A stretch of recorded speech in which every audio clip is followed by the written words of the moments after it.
আসসালামু আলাইকুম প্রিয় দেশবাসী।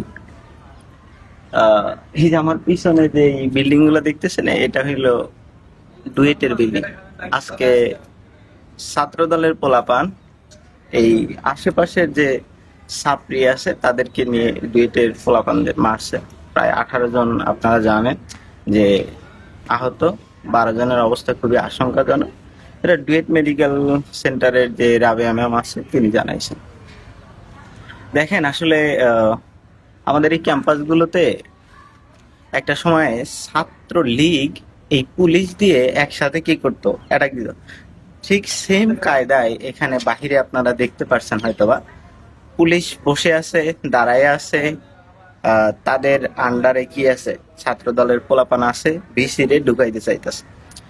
আমার কথা হইল, আহ, এমন একজনকে ভিসি আপনি নির্বাচন করলেন যার চেয়েও বেশি যোগ্যতা সম্পন্ন মানুষ এখানে আছে।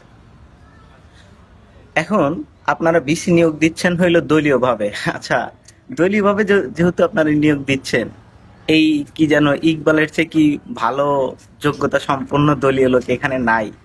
তার মানে আপনারা কি মেসেজ দিতে চাইতেছেন? এই আপনাদের দলের মধ্যে সারা বাংলাদেশে যে শিক্ষাঙ্গন গুলো আছে, আপনাদের দলীয় লোকের শিক্ষাগত যোগ্যতাটা অনেক কম, যার কারণে অনেক দূর থেকে এখানে নিয়ে আসতে হচ্ছে। আর এই যে ডুয়েটের মানে কি বলে, সাধারণ ছাত্র বলেন, সাধারণ ছাত্রের মধ্যে শিবির থাকবে, এটা খুবই স্বাভাবিক জিনিস, অস্বাভাবিক কিছুই না। কিন্তু আপনাদের মধ্যে কেন সাধারণ ছাত্র থাকতেছে না আমার এটা বলেন। আপনাদের কমিটিতে 30-35 জন লোক, সেই কয়জনকে আপনারা নিয়ে আসতে পারতেছেন না। স্বার্থ আছে তারপরেও আনতে পারতেছেন না। এখন এই যে আপনারা এই ডুয়েটের পোলাপানদের অ্যাটাক দেওয়ার জন্য বাহির থেকে কি নিয়ে আসতে হইতেছে, আহ, কি কি বলে এটারে, এই বহিরাগত লোক নিয়ে এসে অ্যাটাক দিতে হচ্ছে। কি ভাই, আপনার দলের বর্তমান অবস্থাটা কি? এভাবে যদি চলতে থাকে, ওই ছাত্রলীগের পোলাপান কিভাবে মাইর খাইছে দেখছেন তো।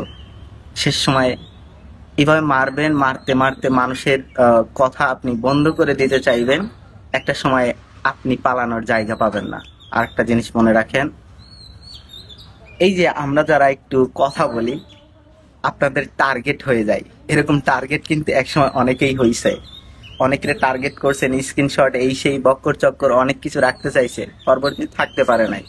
আপনাদের একটু হুঁশিয়ারি করে দিতে চাই, জীবনের পরও আসলে আমরা করি না, কিন্তু পরিবারের কারণে অনেক সময় কি স্তব্ধ থাকি, নিস্তব্ধ থাকি। তাই আপনাদেরকে সতর্ক করে দিলাম, নেক্সট টাইম এইগুলো থেকে ফেরত আসুন। ছাত্র যদি নিজেকে পরিচয় দিতে চান, ছাত্রের মতো পরিচয় দিয়ে ক্যাম্পাসে অবস্থান করুন। আর সর্বসমষ্টিগতভাবে যারা ডুয়েটের জন্য কাজ করে তাদেরকে সমর্থন করে, ওই দলীয় পাঁচাটাদের সমর্থন না করে ফিরে আসুন। তাহলে ক্যাম্পাসে সুস্থ সম্পর্ক বজায় থাকবে। সবাই ভালো থাকবেন, সুস্থ থাকবেন। আল্লাহ হাফেজ।